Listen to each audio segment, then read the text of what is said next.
Donald Trump's false start. Does all this mean that Trump has finally smoothed out all his rough edges? Donald Trump announced his 2024 presidential campaign over 3 months ago. The lackluster announcement kickoff event was held at his Mar-a-Lago beach club in front of a small crowd of people, many of whom were reportedly trying to get out of the room halfway through his speech, but security refused to allow it. Some of his most loyal insiders didn't attend at all, notably, including offspring Don Jr. and Ivanka, while the networks, including Fox News, cut away partway through his rambling, low-energy spiel. Everyone agreed that this announcement didn't come close to the bedazzled golden escalator pageant of 2016.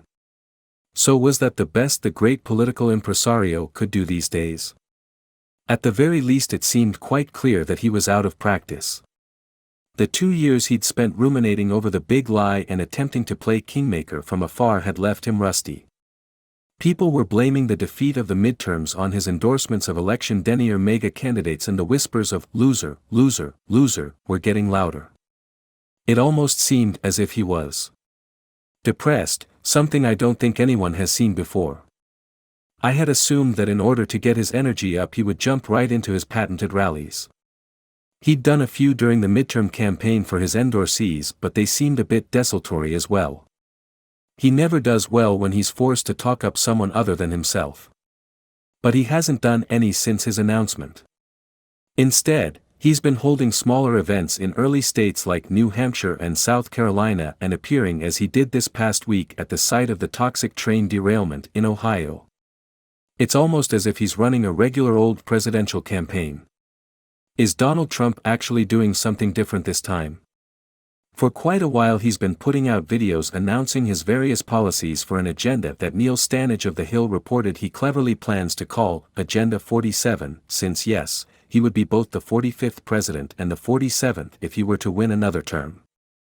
These videos are typical Trumpian bombast, not unlike the announcements he would make in the 2016 campaign when he would call a press conference to announce, for instance, that he was calling for a total and complete shutdown of Muslims entering the United States until we can figure out what the hell is going on.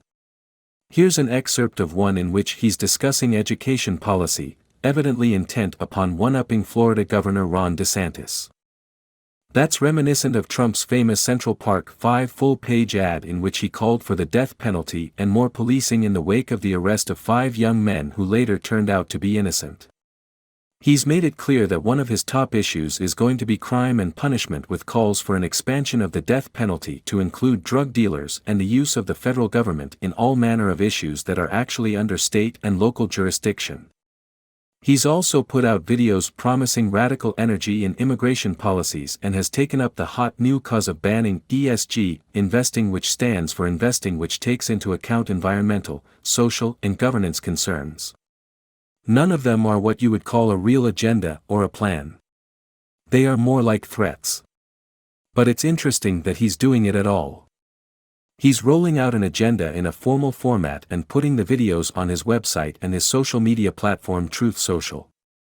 It remains to be seen if he's going to start using Facebook and Twitter again now that his ban has been lifted, but unless he does, these pronouncements aren't going to get wide circulation. You have to wonder why they haven't done that yet. His forays to New Hampshire and South Carolina couldn't have been more conventional. He gave speeches to smaller crowds and hobnobbed with local endorsers. And last week's trip to Palestine, Ohio was downright homespun, which is not Trump's usual style at all. He has always thought these personal interactions with the voters were beneath him. That's vintage Trump. He truly believes that people wouldn't respect him if he was a regular guy, even though he loves a Big Mac and fries just like they do. But in Ohio last week, while Trump didn't appear in anyone's living room, he did do the next best thing. He went to McDonald's. That's Trump's way of saying that he's one of them. Trump Jr. went out of his way to claim that no one probably eats more of it, per capita, than Donald Trump, and it was nice seeing his father, just sitting there at McDonald's. It was DJT at his best. Trump Jr.'s fiancée Kimberly Guilfoyle weighed in on the former president's authentic eating habits as well, rattling off everything he likes to eat at McDonald's, including, of course, the fries.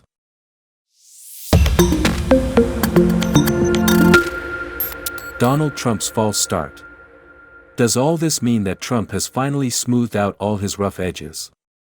Donald Trump announced his 2024 presidential campaign over 3 months ago.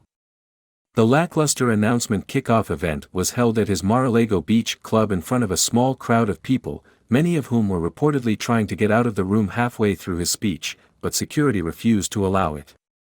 Some of his most loyal insiders didn't